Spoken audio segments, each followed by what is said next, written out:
Everyone, আমি আবারও চলে আসি নতুন একটি ভিডিও নিয়ে। আমরা যাচ্ছিলাম পুরী, অনেক রাতে ট্রেন ছিল। আর এখানটায় দেখতে পাচ্ছ চিকনি চামেলি দুই বোন গল্প করছে, এবং আমরা চলে গেছিলাম কিছু টুকিটাকি খাবার কিনতে, কারণ খাবার ছাড়া তো আর থাকতে পারি না।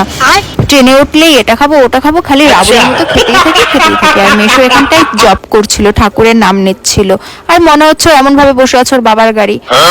আর দেখতে দেখতে সকালও হয়ে গেল।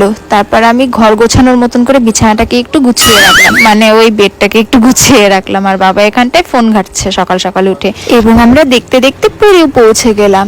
তারপরে আমরা সমুদ্রের পাড়ে গিয়ে একটু বসবো জন্য গিয়েছি। ওকে বলেছিলাম ভিডিও করে দিতে, কিন্তু ও নিজেই পোজ দিতে ব্যস্ত। আর আমাকে আনছে, দেখো তোমরা, দূরবীন দিয়েও আমাকে খুঁজে পাওয়া যাচ্ছে না। আর এত সুন্দর হাওয়াটা ছিল এই রাতে, রাত বলবো না, এটা ভোরই হয়ে গেছিল, প্রায় 3টে-4টের সময় আমাদের এখানটাতে আমরা গিয়ে পৌঁছে গেছিলাম। কিছুক্ষণ পরে আমরা ওই ঢেউয়ের সামনে যাই, দেখতে পেলাম অনেক ঝিনুকে, যে তোমরা যে সাদাগুলো দেখতে পাচ্ছ এগুলো ঝিনুক ভেসে আসছিল, আর ওনারা সেই ঝিনুকগুলোই তুলছিল। এখানটা একটু ঝিনুক তোলার পরে কিছুক্ষণ টাইম এক্সপেন্ড করার পর কয়েকটা ছবি তুললাম। আবারও আসছি নেক্সট ভিডিওতে। চলো টাটা, বাই বাই।